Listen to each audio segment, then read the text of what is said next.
శ్రీరామనవమి పర్వదినాన్ని పురస్కరించుకుని నెల్లూరు నగర ప్రజలకు ముఖ్యంగా మహిళా లోకానికి రాష్ట్ర మంత్రి నారాయణ సతీమణి పొంగూరు రమాదేవి హృదయపూర్వక శుభాకాంక్షలు తెలిపారు. ముందుగా డివిజన్ కు వేచేసిన పొంగూరు రమాదేవికి డివిజన్ నాయకులు ఘనంగా స్వాగతం పలికారు. ఈ సందర్భంగా ఆమె మాట్లాడుతూ ధర్మానికి మారు పేరైన శ్రీరాముని ఆశీస్సులతో రాష్ట్రంలో మళ్లీ సువర్ణ యుగం రావాలని, ప్రజల క్షేమం కోసం పరితపించే మంత్రి నారాయణ సంకల్పాలకు దైవబలం తోడవాలని ఆకాంక్షించారు. సీతమ్మ తల్లి ఓర్పు మన మహిళలందరికీ స్ఫూర్తి అని, మహిళల సంక్షేమానికి తమ ప్రభుత్వం కట్టుబడి ఉంటుందని ఆమె పేర్కొన్నారు.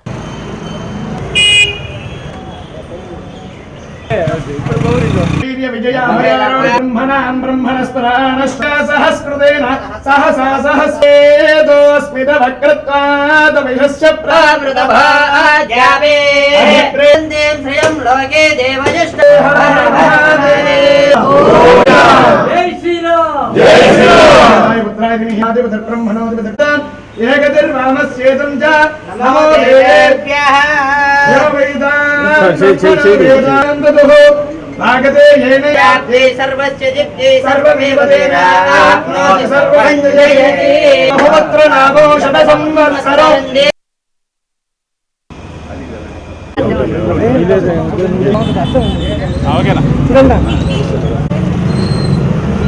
हरिः ओम सवाद भगवानन्दे सप्तास्य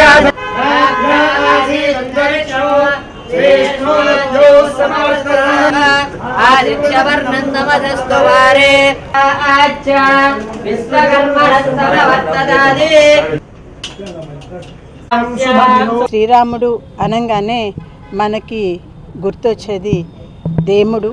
దేవుడు మాత్రమే కాదండి, శ్రీరాముడు అంటే ధర్మానికి ప్రతీక. అదేవిధంగా ఒక రాజ్యాన్ని ఎలా నడపాలి అనేదానికి మార్గదర్శి. అంతేకాకుండా మంచితనానికి ఆదర్శం. ఒక వ్యక్తి ఎలా ఉండాలి అనేదానికి ఆదర్శంగా తీసుకోబడుతుంది.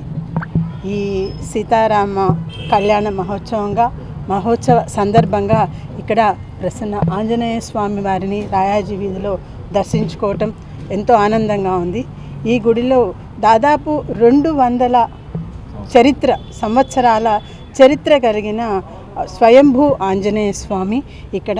దీనికి ప్రతి సంవత్సరము శ్రీరామనవమి సందర్భంగా సీతారామ కళ్యాణము 15 రోజులు ప్రతిరోజు ఇక్కడ పూజలు జరగటం, ఉభయకర్తలు ఉన్నారు.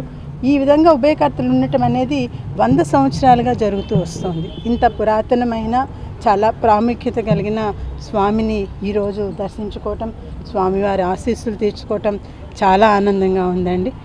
కాబట్టి ఈ సందర్భంగా మరొక్కసారి శ్రీరామనవమి శుభాకాంక్షలు.